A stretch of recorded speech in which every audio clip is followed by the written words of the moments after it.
We'll just give it a couple of seconds for the room to populate here. It looks like we've got a good number of you already in. Quinn, I think we've got a couple others still waiting. But we'll give it a few minutes just to populate, and then we'll get started. It's going to be a pretty open dialogue and call. We're going to go over the FTC Safeguards rule as we know it here in summer 2023. It's just been announced and gone live, and we'll also have a discussion with a partner of ours at DME and get some perspective from the MSP side. But like I said, this will be a pretty open chat. And I guess without further ado, we'll get started here. My name's Eric Pinto. I am a channel chief here at SOCSoter. I've been in the channel community for quite some time now. I've sat on the cybersecurity advisory board with CompTIA, also work with channel partners, Channel Futures, and the Informa team on their advisory board as well. Spend a lot of time working with the MSP community, discussing cybersecurity and discussing these compliance challenges that we're all facing right now. We're going to spend this call focused mostly on the FTC safeguards. I want to sort of set the stage, so I'll go through a couple of housekeeping things in the beginning. You guys can take notes, but feel free to do so. We will have brandable marketing content available for you. So you will each person that's on this webinar will walk away with content that they can add their logo to and share down with their prospects and customers. We want to make sure that you not only have the information, but you have the ability or a vehicle to share that information with your audience. So we'll help you with that. We've got this checklist. We've got webinar content. We've got tons of other content as well. So if you're a SOCSoter partner, make sure you reach out to your account manager. If you're not a partner, reach out through sales, and we'll make sure that we get you access to our marketing content. So we're going to talk about the FTC Safeguards rule, but really want to set the stage and really talk about what's changed. So we're talking about Gramm-Leach-Bliley Act and the FTC Safeguards rule. That Gramm-Leach-Bliley actually came out in 1999. Not to age myself, but I remember discussing Gramm-Leach-Bliley and its core tenets in the early 2000s with partners in the security space. We've seen some major updates to the existing requirements as it pertains to financial institutions, and that's what we're going to talk about today. Why are these changes? Why have these come about? It's about renewed focus. So renewed focus to align with emerging threats in really today's world. The landscape is different than it was in 1999. The concerns are different, and the risk is much higher. In majority of these entities. We can kind of go through a couple of reasons why, and then lastly, we're seeing this push driven primarily through the supply chain. So it's not even necessarily the government's rules that are pushing the needle here or moving the needle. We're seeing a lot of this demand coming either in the car dealership world. We're seeing it come from the manufacturers, Ford, GM, all the dealers, major manufacturers are certainly moving the needle. They're making sure that their dealers are in line. In the accounting world, we're seeing a similar push in the supply chain. In the mortgage world, we're seeing it through the lenders, making sure that the mortgage brokers are in line with this as well. So it's sort of become a self-correcting ecosystem where the larger vendors are weighing in and ensuring that the company on Main Street doesn't become the conduit to compromise, and so supply chain is certainly driving the conversation. Right. So who does this affect? I mentioned a couple of them a second ago. When we talk about the FTC Safeguards rule, we're talking about mortgage brokers and lenders, the payday loan industry, finance companies, collection agencies, credit counselors, financial advisors, tax preparers, credit unions, investment advisors, auto dealerships, accounting groups.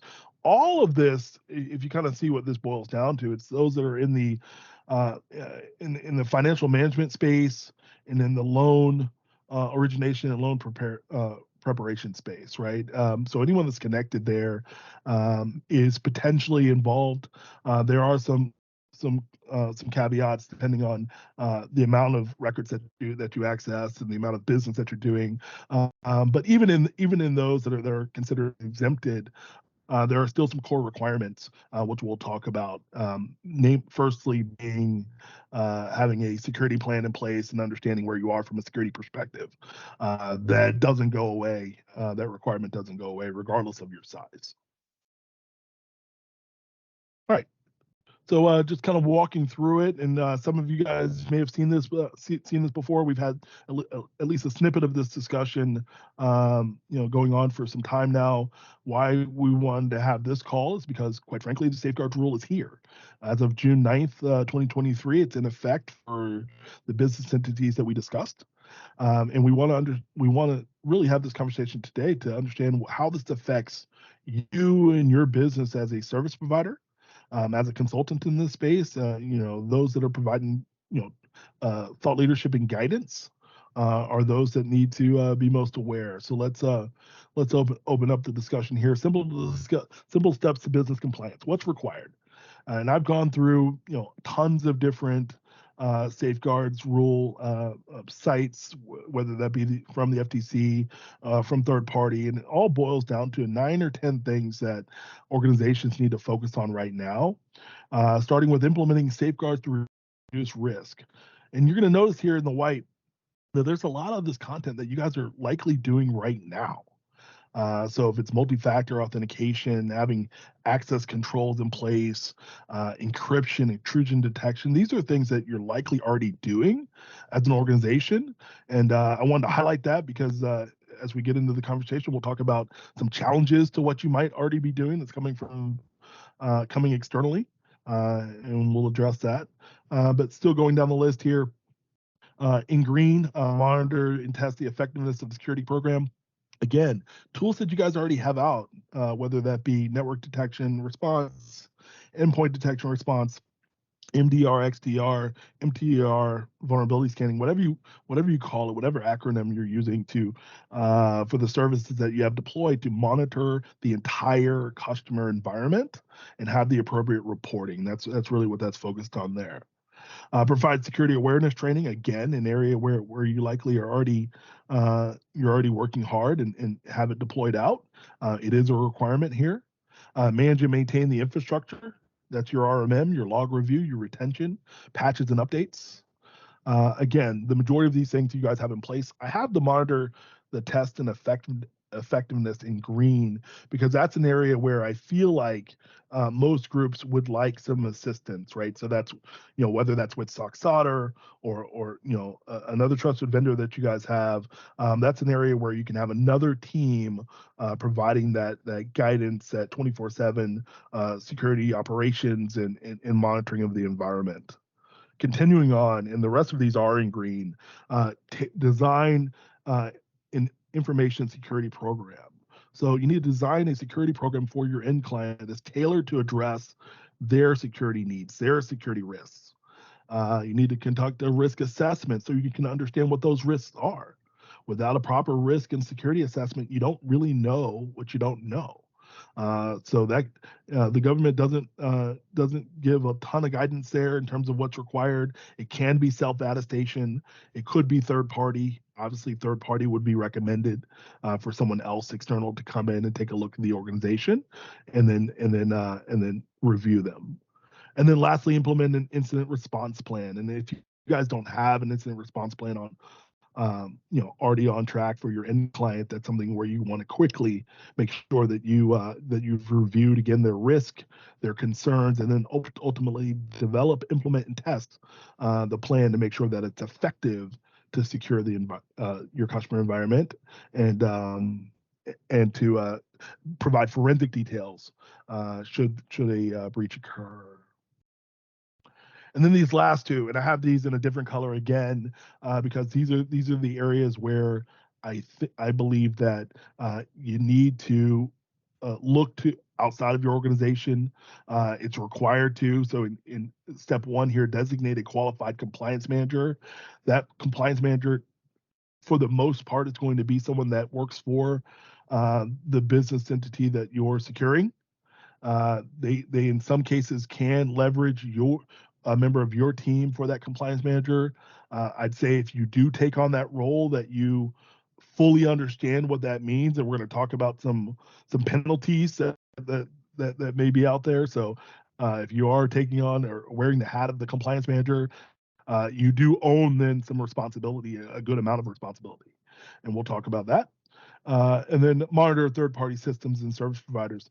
And I always call this one out because I think this is one of the most interesting things about this compliance challenge is that they're looping in third party. They're looping in vendors. They're looping in the managed service provider, you, right? So they're looping you in to the conversation, and they're making sure that the business entity is directly understands what the services that you're providing, and that those services match what they're required to do.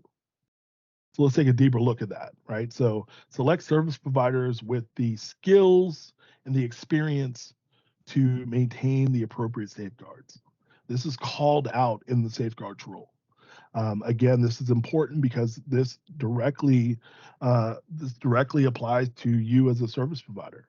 So you need to make sure that you've got the right solutions rolled out, that you have the appropriate evidence and reporting of the tools that you have rolled out, so that if it's ever called to question, that you can provide that the appropriate evidence.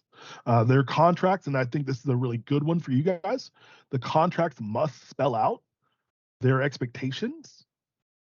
This is a great opportunity to go into, especially like an existing client, maybe one that has been sitting on the fence or opposed to making the big changes. You can go into that customer environment and lay out, hey, these are the things that you're required to do, and we need to have that on file, on contract, right? So there isn't the opportunity for them to then say, well, we're just gonna not do that, or we'll move it down the line. You need to give them, effective options, hopefully for, price points that don't break the bank, and then help them to understand that these are things that, based on their business vertical, that they're now required to do, and then include that in your contracts. And then lastly, it says monitor the service provider's work, right? So they're called, someone within the business, the covered business is called to monitor your work. And that's where I come back to making sure that you've got the reporting, making sure that you've got the appropriate evidence, making sure that your team, whomever is engaging your end client, understands the demand and can speak to it. And they're called to periodically reassess to make sure that the decision that they've made in a service provider is the right one. And again, I think having that reporting evidence is going to be incredibly important there. All right, so we're going to talk about a couple of hits that that an organization could take. This is all very new, right? The FTC's obviously been around for forever, and we'll talk about some of the things that they've done in terms of penalties and fines in other areas. But we don't have a lot to go on yet with the safeguards rule. Because it literally just went into place June 9th of last month, right? So, but regardless of what the government's moves might be around the safeguards rule, there's always a risk of reputational damage, right? So anytime you have a breach that involves customers and individuals, business related data, sensitive material, if it's exposed, there's likely at least a state level requirement to notify. So you have to notify all of the impacted parties that their data may have been exposed, that their information might be out there, and then you run the risk, obviously, of them then questioning whether or not you're the business entity that they want to continue to work with. So this is a great piece to share with your end client, a great conversation to have with the end client. This doesn't when we talk about business that they want to work with, it's not really you guys, it's more the end client, right? The end client's reputational damage. litigation. Obviously, fines and penalties, are on the table. As soon as something like this surfaces and you make the public announcement, you're automatically then opened up to some level of litigation. Again, this is the end customer business, right? That may extend to you. Again, depending on how involved you've been in that process, what you've stated to the end client that you're providing in terms of services, that litigation potentially could extend to you. And then fines and penalty. And this is the area where there's a lot of FUD right now. There's a lot of discussion. There's a lot of groups out there saying you're going to get $100,000 fine tomorrow. I don't know that that's true. And I'm certainly not a lawyer, and I'm certainly don't work with the federal government on these things. But just looking at the space, we have to at least take into account some of the things that the FTC has done in the past. They have what they call a notice of penalty offenses that they've sent out before in other areas. These have been typically more straightforward things like, a business entity, saying that they're going to provide a service that they then don't provide. But they'll send out a notice of penalty offenses. The net of that for you guys is it automatically then comes with a $50,120 per violation fine. And a violation could be determined as each day that the entity is out of compliance, or each day that the entity continues in that unsavory business practice. $50,000 a day, right? Which is quite a bit. What I think is more important here, and again, we don't trade in fear or FUD. But what I think is more important here is that you let the business entity understand that their officers and directors are also involved. Part of the job of that assigned compliance manager, and this is earlier in the conversation I said, hey, you guys may or may not want to sign up for this position, because if you're the assigned compliance manager, it's your responsibility to understand what's been deployed, understand the overall scope of where the entity is in terms of security, to provide reports to the board and the executive team and leadership quarterly about security and compliance and any challenges that might be there, any deficiencies or gaps that the business might face. It's that compliance manager that has that responsibility to report that back to the business entity's leadership. Why that's important? Because in doing so, the business leaders then can't say that they weren't aware of the challenge, and quite frankly, there then is a potential of up to $10,000 per officer, per director that's involved in not following the rules, maybe hiding something if that were to occur, a breach or not sending out notifications, whatever the infraction, the officers and directors of the organization can be called out directly. And I think that's really, really interesting, and something that we haven't seen in the majority of other frameworks that are out there. All right, and then we're going to talk about some market opportunities. So you guys may see all this and say, my client's not really asking about it. I'm not really going to worry about it. I've had the same car dealership. I've had the same mortgage broker. I've had the same financial preparer for years, and they trust me, and they're just not dealing. They're not going to worry about this. Quite frankly, whether you're aware of it or not, likely in their ecosystem, when they go to their conventions, when they go to their peer groups, when they discuss with their peers and associates, this is something that has become a conversation. There have been entire companies that we've seen spring up from this in the last year that are focused directly on providing these solutions. And we're going to walk through one really quickly here. I've hidden the name. I don't want to go out. This isn't about blasting, a competitor. In this space or calling anyone out. It's so that you guys understand that this business is available and it's being consumed by your clients, whether you know it or not. So let's take a look at it. And again, I've taken off the name of the provider here. We'll just call these market opportunities. But let's go into how they're marketing it. What are they marketing? So they're saying they're the all-in-one dealership. This is for car dealers. So the all-in-one dealership for Graham Leach Bliley, right? So they've got the safeguards rule. They've got the things that they're going to provide: risk and audit assessment, vendor management, service provider contracts, and reviewing those. They're going to do security awareness training. They're going to do incident response. They're going to do phishing simulation. They're going to incorporate industry security frameworks. These are all things that should look familiar to you as things that whether you're either offering today or want to offer to your clients. Let's dig a little bit deeper. Why choose us? Device and email security. You guys are going to see things on this list that are directly out of, directly out of your line card, right? So EDR, MDR, MTR, email security, device security, risk assessments, right? And again, they're providing these services. Employee training, security awareness training. This is all stuff that is 100% in your wheelhouse. So, I think that gives us a good look at the safeguards rules. It gives us a bit of a look at the opportunity. I want to bring in Luke from Donnellon Mccarthy Enterprises. He's one of our partners.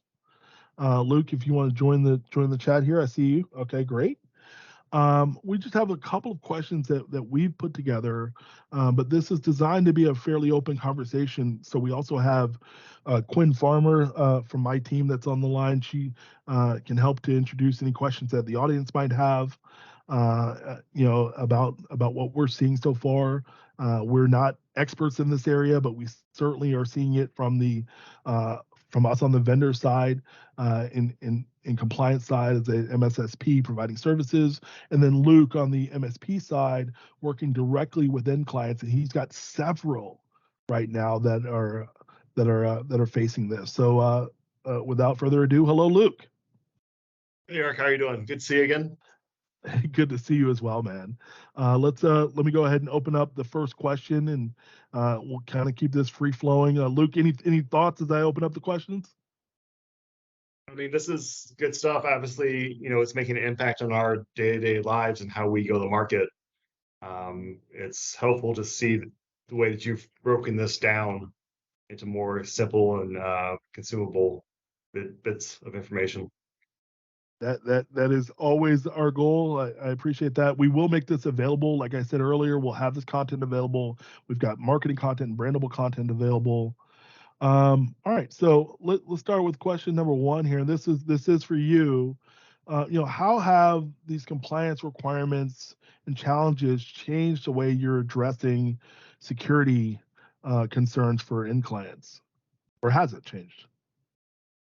So what has changed is helped us reinforce what we were already doing, right? So we want to be there to help educate the clients and let them know how to navigate these things, and this really allows us to tie certain actions to certain consequences. It's not like these things just being made up, right? So Right. when you're talking about the penalties and things, that's a component of the downside. Obviously, if you get hit with an attack, that's really bad for your business, right? So, what we're trying to do is put proactive measures in place to make sure that clients don't have to deal with it. And it's not that they don't have to deal with it, right? Right. So we're just trying to mitigate the risk as much as possible. And that's something we always try to be very outspoken with our clients is, hey, this is mitigation. This is not an absolute. And what I think an interesting thing, and I've known you for quite some time here now. You've got clients that are coming to you and asking the question, right? You've got clients that have come to you and said, "Hey, I'm getting these calls from name the competitor, and they've got this new service that's focused on FTC." How has that changed things for you guys? In some ways it makes it easier, right? Because they want your opinion on it, right? So at least we have some kind of answer for it. and we're not just sitting out there in the wind trying to scramble and research what the answer is. So that's been helpful. But I think what's also good is, there are a lot of kind of fly by night companies that are kind of popping up and offering these services, Right. and helping the client understand the differences between what you're providing and what maybe a competitor is providing, or maybe somebody that's not really even in the space and what they're trying to pitch inside these services. Right. You had on one of the slides, you had some of those competitors listed that are getting into our space, and they're not really built to be in that space. That's right. That's right. They're just looking at the the 9 requirements and saying, hey, we could do that, or we can leverage yet another third party to do it, and we'll just put our name on it and market it, and that's kind of what we've seen. Look, it was like a year ago when we were out at one of your clients and talking about this, and I was probably as fresh and green into this as as anyone else at that point. Just kind of getting a sense of what's coming up, right? And we were looking at that. That was when the original December timeline, deadline was looming, and they thankfully pushed it to June. So we had 6 more months to get our game plan together and understand how to address it. Let's see what the next question is. So how do you introduce advanced cyber requirements to customers? I think we kind of touched on this a little bit. I'll start with this one. It starts with the conversation, right? You kind of led this out, but that conversation that you have with the end client, and we've always said, especially when it comes to compliance, let the compliance drive the conversation. That way, Luke's not the bad guy, Eric's not the bad guy. This is just sort of it is what it is scenario where we're all going into this. We're clearly you're in this loan preparation space, therefore you're you're one of the businesses that are targeted here. Let's help you understand what's required. So we've let the compliance and regulation really drive the conversation. That's been helpful for us. We found a lot of success in it, and it removes the client's sort of immediate sort of aversion to paying more money and immediate aversion to just say, or sort of inclination to just say, no, we're fine right now. Keep us safe, keep us secure. Because you can go to the compliance framework and say, no, these 9 things are steps that we're not doing today, or we are sort of doing, but we need to document it in a different way. We need to do an assessment. We need to at least know, what else is out there, whatever other risks that, might affect us. So we've let the compliance drive the conversation. Anything you could add to that, Luke? So I think it does go back to the checklist, but even if it's not in the checklist, I think you need to reinforce sometimes that if you're not doing certain things, it's still making you vulnerable. Right. That's right. And there is some grace with the people that are, what's the word I'm looking for? The people that are implementing these services are making sure that our clients are implementing these services. They're not putting down the hammer, not per se. Right. They're using more of a gentle feather type approach to push these clients in the right direction. Okay. And let's go on. We've got another one here. Something that the FTC guidelines are the tip of the spear. What's next? Actually, we're going to come back to that one. Let's jump here and then we'll come back to that one. But what is the strategy that MSPs can leverage quickly to streamline compliance? Any thoughts on that? Well, I mean, obviously it's partner, right? like find the right business partner to use this to go to the market.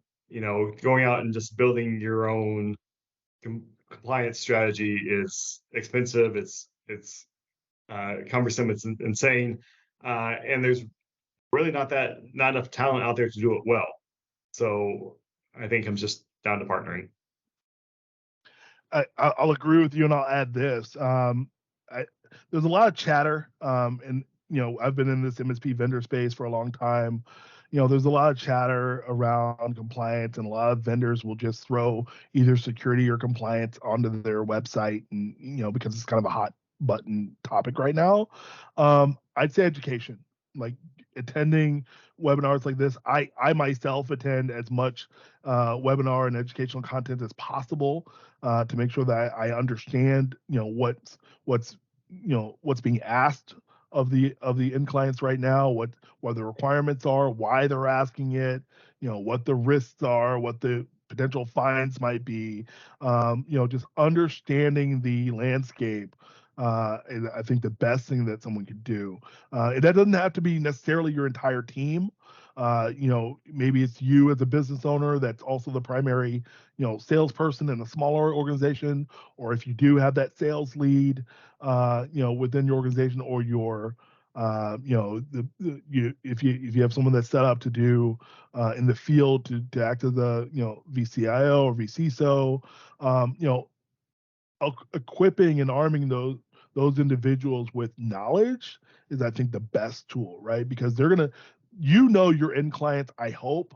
A lot of the stuff is fairly straightforward. Like, when we go through the list of businesses that are affected, it doesn't take a lot to understand whether or not you've got a client in that space or not, right? So you just kind of have to just keep your ear to the ground, understand what the challenges are, and then, I think audit your client base, audit your list, and make sure that you don't have anyone that falls under that particular regulation. And then I'm gonna go back to the question that we skipped about FTC safeguards being the tip of the spear. What's next? I'll start on that one. Not necessarily sure what's next, but I will say what's different about this. And I called it out as we went through the 9 things that are required. The fact that this new regulation is requiring someone within the business to step up and sign up as the compliance manager is new. That is different. That is something that we don't necessarily see in HIPAA. That's something that we don't necessarily see in some of the other compliance frameworks that you guys have been addressing for small business. Why is that important? Because that person now has their responsibility again to go to the board of directors, to go to the business leadership and report back. They have to say, this is where we are.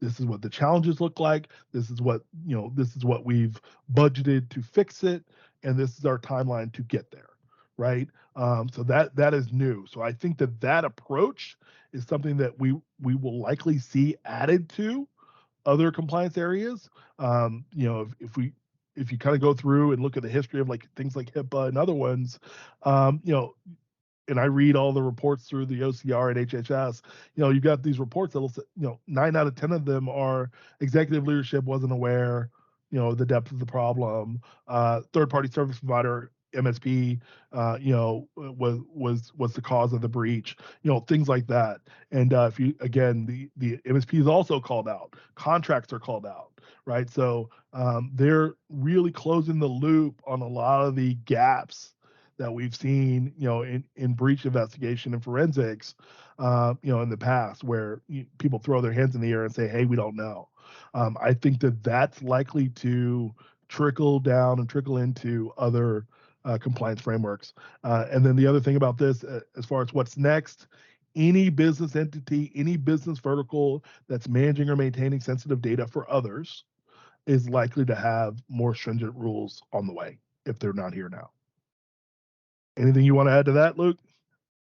No, I think just reinforcing that, yeah, it's going to get tentacles, right? So it's going to start creeping into other compliance industries. There's going to be further cooperation with other agencies. We're in a time of emerging technologies, right? Like, so there's stuff happening, cryptocurrency, blockchain, AI, and we just don't know the impact of those type businesses yet.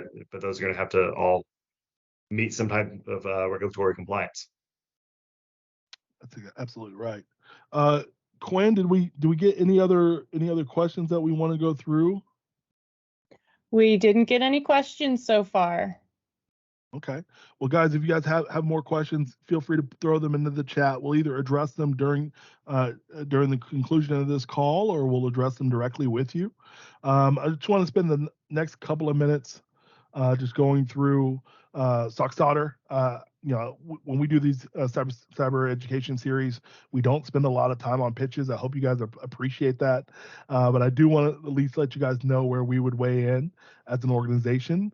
SOCSoter has been in the security and compliance space for quite some time, focused solely on the MSPs, VARs, integrators, consultants. So always through channel. So we don't sell direct. We offer a multi-signal MDR plus platform. So what is MDR plus, right? You hear MDR, XDR, EDR, all these different terms. MDR plus and multi-signal MDR really is the fact that we're bringing in data and information from a ton of different sources. So we're not just an EDR provider. We're not just a vulnerability provider. Those are components of what we offer, but we've got so much more, and we'll bring in as much data as we can, including from third parties. So if you guys are, big on SentinelOne, Sophos, Huntress, Cisco, your own security stack, we'll bring in that data, and I'll talk to you about that for just a second. Our overall scope is endpoint protection, network protection, and cloud. So we're really trying to cover all the potential points of compromise that an organization might see or a network might see, whether that's on premise or in the cloud, whether that's local or someone that's traveling remote. Those are all areas that we focus. We also offer a ton of compliance and professional services. So calls just like this one, education just like this. We're doing this each and every month. We've got a ton of a back catalog of information. So if you guys want to work with us, if there's another area where you're concerned, you can see on the bottom here just a sample of some of them that we're dealing with. And it really is just a sample. There's so many new ones like the FTC Safeguards, but I'll just call out HIPAA, obviously, PCI, FINRA, ISO 27001. We can help with preparation and preparedness there. SOC 2 audits, we can help with preparation and preparedness there. CMMC, which is the DoD compliance area, has been one area of growth for us in the last 2 years, 3 years now, as an extension of the outgoing NIST 800-171. So that's been an area of growth for us. All of these compliance, whether it's CMMC or not, and I'll use this slide as an example, the majority of the stuff, and even if you think about what we talked about earlier in the conversation, the 9 things that are required, if you remember, they're Adam color coded. The majority of them were tools that you guys already have. RMM and patching, multi-factor authentication, security awareness training, like having those things and doing those things, likely as an MSP, you're already there, especially for an organization that's managing sensitive material. But that's not really the challenge anymore. It's not only doing those things, but and I said before, having the reporting and the evidence, having the documentation in place, having the process and policies in place is incredibly important. So those are things that we call out. It is 25% technology, again, the solutions you have, and 75% documentation when you talk about complex compliance like CMMC. We do help with those things, so we've got a great roadmap there. So if that's a focus area, whether it's CMMC, whether it's FTC Safeguards, or another challenge that you're trying to address for your end client, we'll take them from wherever they are now to across the finish line. So, and whatever that journey map looks like, we're here to help. We offer coaching. And again, this is our CMMC coaching, but we will do it for other areas. I wouldn't say it's necessarily as required for the FTC safeguards. They're pretty straightforward. Again, we can go through those 9 requirements. It's pretty straightforward to tackle. And again, you just want to document those things. But when you start getting into CMMC or you start getting into preparing for like a SOC audit, sometimes that's a much longer journey, right? So you're looking at 12, 18 months to get prepared for some of those things. So we can help with those as well. And then lastly, I'll show you that we have a great partner portal. And for our longstanding partners that are on this call, if you haven't gotten into the new partner portal, I challenge you to do so. I'm going to show you a little bit of the future here. This is the example of the existing portal. We're adding compliance to the portal. So you'll be able to not only manage the security controls that you have in place for your client, whether they're our own tools on the network or vulnerability side, or even third-party tools like endpoint and EDR third-party.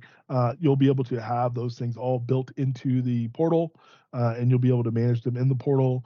You'll also be able to then assign a compliance framework that you're trying to adhere to.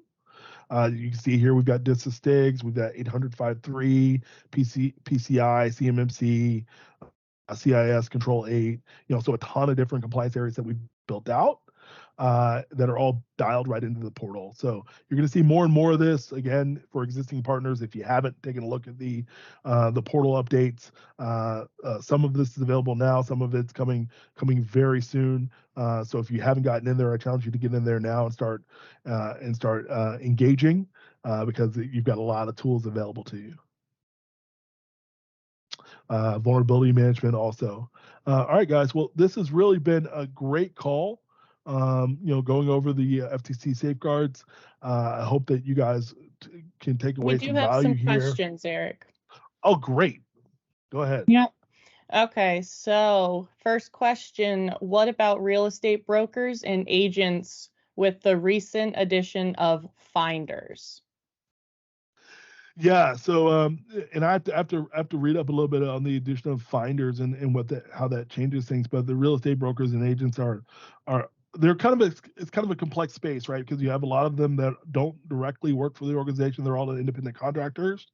So they all each individually have their own portfolio of business. If they're all then looping into like a broker, then that's where you typically would see the compliance demand at the broker level, where they need to secure their own environment.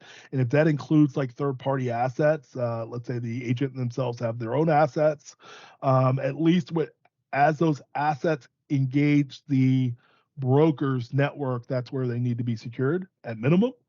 And again, I understand that's challenging because those individuals may not work for that primary organization, but again, how they're engaging that organization and the encryption and multi-factor and the other things that the organization is pushing out are still important. All right, next question.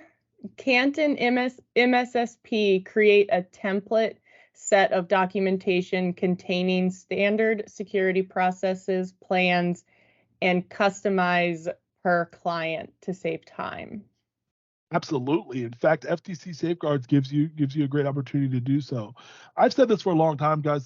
That people that know me will know that I don't necessarily get into the bits and bytes of some of these requirements, especially when you start dealing with complex ones like SOC 2.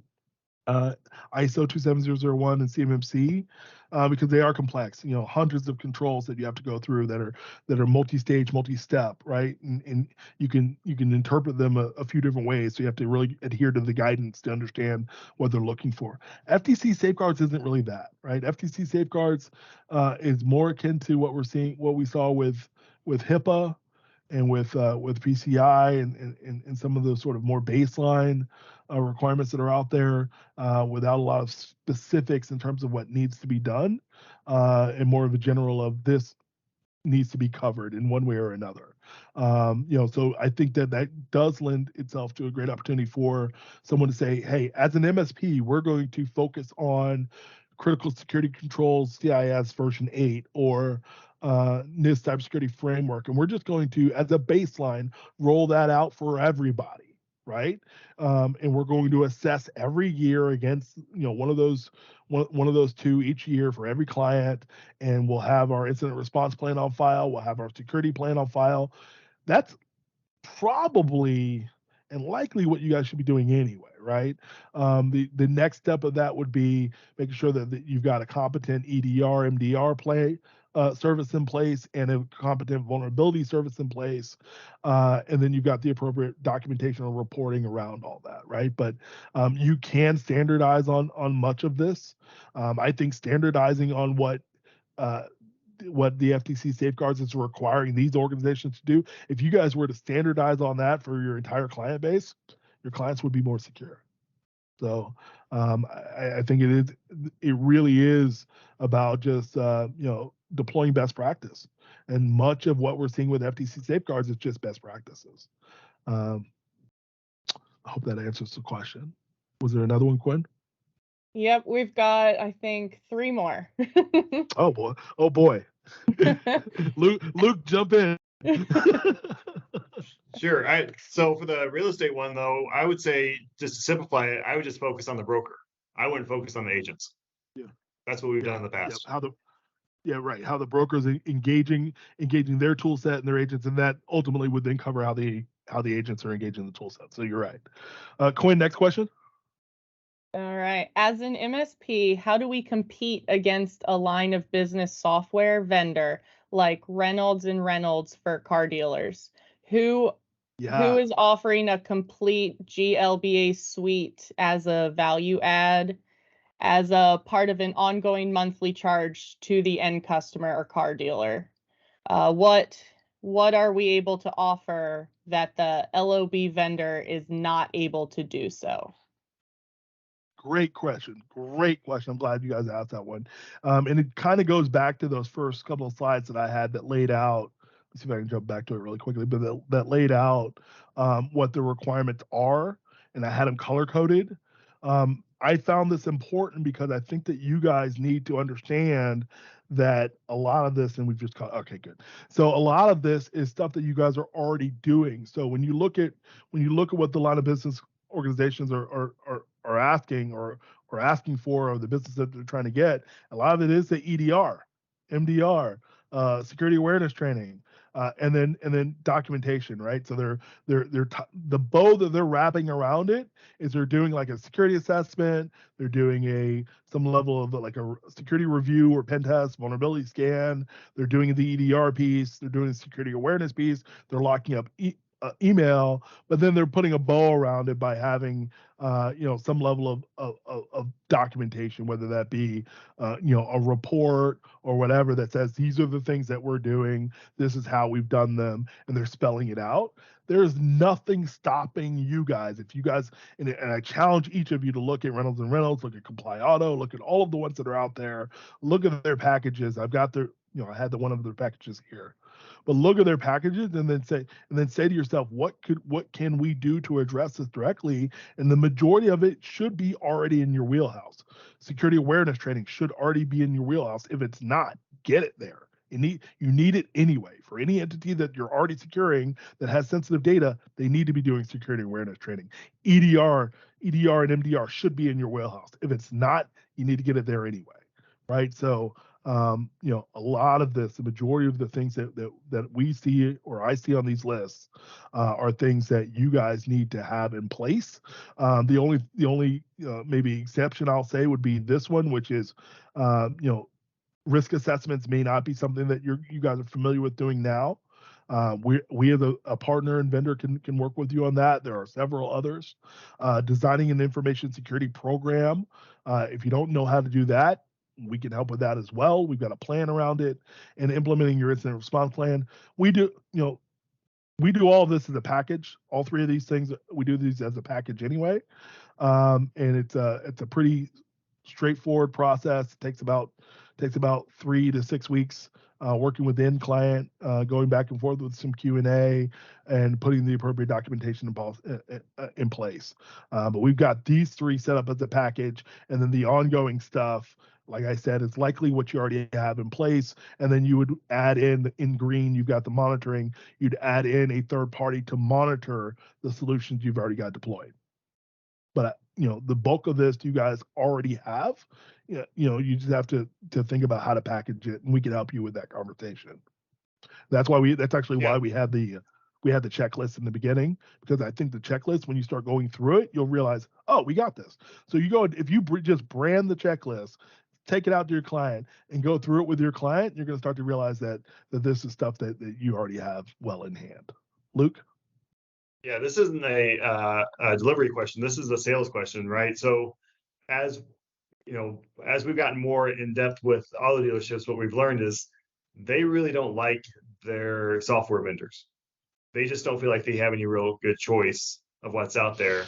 The more we kind of dig into this, like we're finding not just IT opportunities, cybersecurity opportunities, but we're finding software opportunities because these companies, Reynolds, CDK, DealerTrack, these kind of companies, they're forcing their clients to work in a certain model, right? Let's say we're going to charge you a lot for a one size fits all solution. So we've been able to come in there and just kind of pull little pieces apart and add our services to where our client wasn't happy with what Reynolds and Reynolds was providing. And just add some color to that, I mean, the solutions that we're seeing they're not necessarily expensive, but they're not necessarily cheap either. So it's not like they're coming in and undercutting you guys. In fact, what we're seeing is it's somewhere like 10 grand up front for the initial security assessment, and some of the initial documentation, the same stuff that I say we've already got a package for you. I will tell you our package is a third or less than that 10 grand. So, you may want to consider it. But on top of that, the monthly services it's like $1,000 up front a month, and then $9 a seat. I think these guys are charging for the EDR and email security. So it's not, there's no reason why you guys can't look at your own stack of solutions. Again, whether it's us or whether it's, SentinelOne or something else you got on your endpoints, and say, okay, I can leverage this technology that I already am using and create some reports around it and still offer it for that very similar price point of, $9 to $15 a head, which is what it ends up working out to be for these dealerships, which, if you talk about, the 80 to 100 something people that they may have on staff, that's a lot of money. It's a lot of money that's available, a lot of money that's hanging out there. And quite frankly, I can't see why you'd want to, cede that business to anyone else. All right, Quinn, anything else? Okay, last question is, are you dropping clients that don't follow more critical security recommendations or just documenting recommendations made to reduce liability? There has been some conversation in the chat about it from other people. So some are saying we do drop clients, and then Don actually chimed in with some information about it comes down to the assumed liability placed on the MSP. So I'll let you further that. Yeah, well, Luke, I'll let you answer it first, and then I'll give you my thoughts. Sure. We have not dropped clients because of this. We have gone more the route of you're declining this, right? Getting sign off that they're declining those services because we're doing ongoing quarterly business reviews with our clients. So every quarter, we're going back and reinforcing, hey, you need to do this, you need to do this. And if the client's not a good fit for us, then they're not a good fit, and we'll move on. But as of right now, we're not pushing clients off because they're not doing everything we're asking them to do. I think that I would look at and again, I really like the FTC safeguards because they call out things that other frameworks don't, right? Or other compliance challenges don't. Like HIPAA doesn't really call out, the MSP doesn't call out the contract, doesn't require, the compliance manager. FTC safeguards does, right? So you can look at this and say, if you have a client, let's say you have a client that's they're a car dealer or a mortgage broker, and they definitely fall into this area. It's then your responsibility to share with them what the requirements are, to provide them with some level of and I would say I would document this via email, certainly put it, certainly make sure it's sent to the appropriate people, but lay out, these are the things that we've got in place now. These are the things that we feel are, maybe missing. And, these are the things that you're required to do, and then have that documented. Once you've done that, it's really their responsibility, and FTC calls it out, that they must include your skill set and your services in their contracts. So if they're not willing to go through that effort, if they're not thinking that it's all that important, I don't know that you necessarily need to fire them, right? I mean, if they're a good client for you and profitable in every other way, I think it's a great opportunity for you to continue to just provide thought leadership and expertise, but also cover yourself from a responsibility perspective by laying out specifically what you are not doing that these safeguards would require you to do. All right.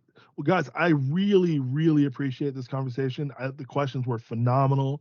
We were worried earlier that we weren't going to get any, and I'm glad that we got the ones that we did because they were fantastic. We're going to make this content available to you. So the bulk of the discussion, the webinar, we can make available to you through sales. So get with your account manager or with our sales team. We have the checklist available to all, so that's available now. If you haven't gotten the checklist, make sure you get that. I think it's a great conversation starter and something you can share with your customers and prospects. Guys, it's a great opportunity. We've seen nothing but opportunity and upside out of FTC Safeguards. I challenge you to obviously audit your own customer base, but this is a great opportunity to go out to these affected business verticals, these affected business types, and have the conversation with them as well. If their existing MSP isn't providing these services, if they've been leveraging their cousin that's good at computers, to be their IT guy, this is a great opportunity to come in and say, hey, cousin Shane isn't going to be able to do this anymore for you. You need to bring in a team. These are things that have to be addressed. Let's talk about how to do so, and let's talk about how to do so at an affordable price point. And all of that's possible. If you want to find out why, contact our team here at SOCSoter, and we're here to help you. I thank you guys for joining the call. I'll give you guys back the rest of your day. Thank you, Luke, for joining us, and thank you, Quinn, for running the questions. Bye, guys.